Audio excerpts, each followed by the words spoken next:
भक्तों, ओम नमः शिवाय, श्री शिवाय नमस्तुभ्यं, जय श्री महाकाल। जी हाँ भक्तों, क्या आपका भी जो बच्चा है उसका जो मन है वो पढ़ाई में बिल्कुल भी नहीं लगता।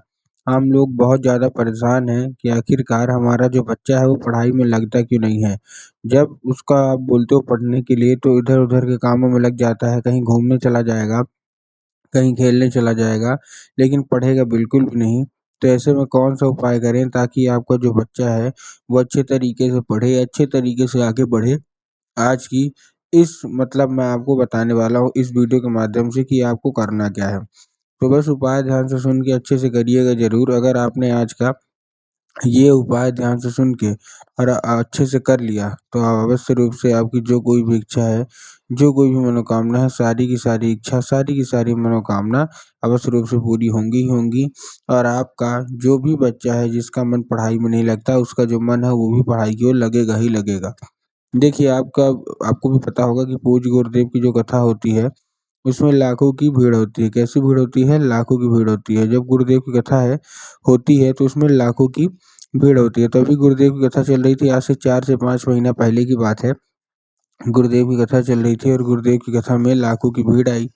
अब जब गुरुदेव की कथा में लाखों की भीड़ आई तो वहाँ ज़्यादातर जो भक्त हैं वो क्या किए, उन्होंने ये पत्र के द्वारा अपनी मनोकामना गुरुदेव तक पहुँचाई, ठीक? तो अभी जब गुरुदेव की कथा पहुँचाई, गुरुदेव ने जब पत्र पढ़ा, ठीक ना? जब गुरुदेव ने क्या पढ़ा? पत्र पढ़ा। तो वहाँ गुरुदेव ने देखा कि ज़्यादातर जो भक्त हैं उनकी क्या है, एक ही मनोकामना है। क्या मनोकामना है? कि गुरुदेव, हमारा जो बच्चा है ना उसका जो मन है वो पढ़ाई में बिल्कुल भी नहीं लगता। हम लोग बहुत ज़्यादा परेशान हैं। हमने उनके पीछे क्या नहीं किया। बहुत अच्छी उसको स्कूल में डाल के रखा है। बहुत अच्छा मतलब कि उसको बहुत अच्छी स्कूल में डाल के रखा है। बहुत अच्छा कोचिंग ट्यूशन दे रहे हैं। हर एक तरह की सुख सुविधा दे रहे हैं। लेकिन फिर भी हमारा जो बच्चा है ना उसका जो मन है वो पढ़ाई में बिल्कुल भी नहीं लगता। कृपया करके कोई उपाय बता दें। जब गुरुदेव ने देखा तब गुरुदेव ने 2 से 3 उपाय बताया और कहा केवल और केवल ये उपाय कर लेना। तुम्हारा जो भी बच्चा है, जिसका भी मन पढ़ाई में नहीं लगता, केवल और केवल ये उपाय कर लेना। अवश्य रूप से उसका जो मन है ना, वो पढ़ाई की ओर आकर्षित होगा ही होगा। अब जब गुरुदेव ने ये उपाय बताया तो लोगों ने जा जाके इस उपाय को घर में करना शुरू कर दिया। अब जैसे ही लोगों ने जा जाके इस उपाय को घर में करना शुरू कर दिया, वही लोग गुरुदेव की कथा में मात्र 1 से डेढ़ महीने के बाद गुरुदेव की कथा में वापस आए और उन्होंने क्या किया, उन्होंने फिर से एक बार गुरुदेव को पत्र लिखा। लेकिन ये वाला जो पत्र था ये गुरुदेव को धन्यवाद के रूप में पत्र था कि गुरुदेव धन्य हो आपका, आपके द्वारा बताया गया उपाय हमने कर लिया है। हमारी सारी की सारी इच्छा, सारी की सारी मनोकामना पूरी हो गई है। आपका कोटि-कोटि धन्यवाद। तो देखिए जो लोग भी मेरी आवाज़ अभी सुन रहे हैं ना, अगर आपको भी जानना है कि आखिर ऐसा कौन-सा उपाय है जिसको करने मात्र से सारी की सारी इच्छा, सारी की सारी जो मनोकामना है वो पूरी हो जाती है, तो चलिए हम बताते हैं आपको आज की इस वीडियो के माध्यम से कि आपको करना क्या है। तो बस आपको पूरा ध्यान से उपाय सुन के अच्छे से करिएगा ज़रूर। अगर आपने आज का ये उपाय ध्यान से सुन के और अच्छे तरीके से कर लिया तो अवश्य रूप से आपका जो बच्चा है उसका जो मन है ना वो पढ़ाई की ओर आकर्षित होगा ही होगा। ठीक, क्या करना है, कैसे करना है, चलिए बताता हूँ। लेकिन उसके पहले चैनल पे अगर पहली बार आए हैं और आवाज़ मेरी पहली बार सुन रहे हैं तो वीडियो कर दें लाइक और चैनल को भी कर लें सब्सक्राइब, ताकि पूजनीय पंडित प्रदीप जी मिश्रा के रोज़ नए-नए उपाय जो कि मैं उनकी कथा से सुनता हूँ, श्रवण करता हूँ, सबसे पहले मैं आपको प्राप्त करा सकूँ। ठीक, तो देखिए जो हमारा सबसे पहला उपाय है, इस उपाय में आपको करना क्या है, इस उपाय में सबसे पहले आपको लेना क्या है, इस उपाय में सबसे पहले आपको 3 काली तिल और 1 धतूरा चाहिए। क्या चाहिए? 3 काली तिल और 1 धतूरा चाहिए। अब देखिए काली तिल और काली मिर्च में ना बहुत सारे लोग कन्फ्यूज़ होते हैं कि काली तिल लें कि काली मिर्च लें, तब गुरुदेव ने साफ-साफ बताया है कि आपको क्या लेना है, आपको लेना है काली तिल। ठीक, ले लिया।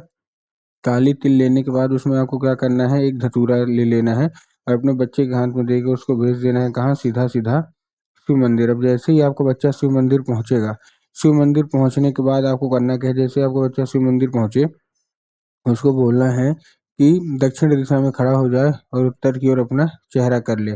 अब देखिए दक्षिण और उत्तर में भी बहुत सारे लोग कन्फ्यूज़ होते हैं कि दक्षिण क्या है, उत्तर क्या है, हमको थोड़ा साफ-साफ बताओ। तब गुरुदेव ने साफ-साफ बताया है कि आप जिस भी शिव मंदिर जा रहे हैं ना, उस शिव मंदिर के जिधर साइड जलाधारी हो, आपको अपना चेहरा उधर साइड करके खड़े हो जाना है। ठीक, खड़े हो गए? खड़े होने के बाद आपको एक नाम लेके, कौन सा, महादेव का बहुत ही सुंदर सा नाम है श्रम्भेश्वर महादेव। तो बस आपको करना क्या है, आपको श्रम्भेश्वर महादेव का नाम लेके चुपचाप अर्पित करना है। पूज्य गुरुदेव कहते हैं कि अगर आपने श्रम्भेश्वर महादेव का नाम लेके अर्पित किया तो अवश्य रूप से जो कोई भी इच्छा है, जो कोई भी मनोकामना है, वो अवश्य रूप से पूरी होगी ही होगी। ठीक है, ये था कौन सा, ये था पहला उपाय। अब हम चलते हैं अपने दूसरे उपाय की ओर। अब देखिए जो हमारा दूसरा उपाय है, इस उपाय में आपको करना क्या है। जो हमारा दूसरा उपाय है, इस उपाय में सबसे पहले आपको लेना क्या है, सबसे पहले आपको लेना है केवल और केवल एक लाल फूल। क्या लेना है, केवल और केवल एक लाल फूल। और जितने माता पिता है ना, उनको ये उपाय करना है, ठीक ना। तो आपने एक लाल फूल ले लिया। अब एक लाल फूल लेने के बाद आपको करना क्या, जैसे आपने एक लाल फूल ले लिया, लाल फूल लेने के बाद आपको क्या करना है, अपने घर में ही माता सरस्वती की फोटो लाना है। और आपने घर में माता सरस्वती की फोटो लाना बहुत अनिवार्य है आप लोग को, ठीक है ना। तो आपने माता सरस्वती की फोटो ला लिया। जब माता सरस्वती की आप फोटो लाएंगे तो अपने घर में ला लेना, अगर है तो ठीक है, नहीं है तो जाना है बाजार से और अपने घर में चाहे फोटो या मूर्ति लाना है और अपने घर में उनको स्थान देना है। ठीक, दे दिया। अब देने के बाद आपको करना क्या है, शाम के वक्त जब भी आपके घर में पूजा पाठ होती है ना, तो आपको वो क्या करना है, वो लाल फूल अर्पित करना है माता को। और माता से उसको औषधि के रूप में मांगना है कि माता कृपया करके हमको इसको औषधि के रूप में प्रदान करिए। हमारा जो बच्चा है वो बिल्कुल भी पढ़ाई नहीं करता। अब क्या होगा, अब ये औषधि का रूप ले लेगा।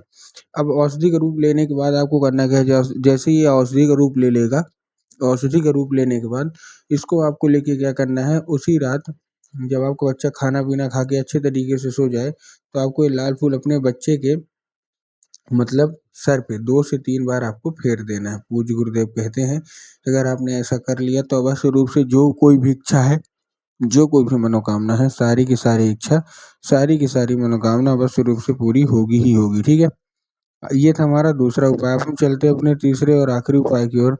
अब देखिए जो तीसरा और आखिरी उपाय है, इसमें आपको करना क्या है, जो हमारा तीसरा और आखिरी उपाय है, इस उपाय को आपको सबसे पहले क्या लेना है, एक पान का पत्ता और पान के पत्ते के ऊपर शहद का लेपन।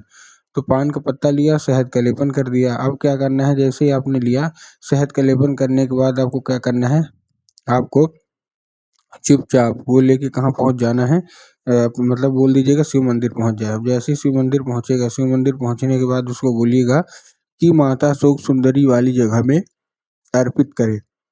अब देखिए माता शोक सुंदरी की जगह जिसको पता है उनको तो ठीक, लेकिन जिनको यही नहीं पता कि माता शोक सुंदरी की जगह होती कहाँ है, तब गुरुदेव ने बताया कि जो जलाधारी है, जलाधारी के बिल्कुल बीचों बीच जगह होती है किसी माता शोक सुंदरी की। तो बस आपको करना क्या है, माता शोक सुंदरी की जगह पे आपको चुपचाप क्या करवा देना है, अर्पित करवा देना है बस। पूज्य गुरुदेव कहते हैं ज़्यादा से ज़्यादा 1 महीना या ज़्यादा से ज़्यादा 1.5 महीना इतना ही लगेगा। इसके बीच सारी की सारी इच्छा मनोकामना बस रूप से पूरी होगी ही होगी।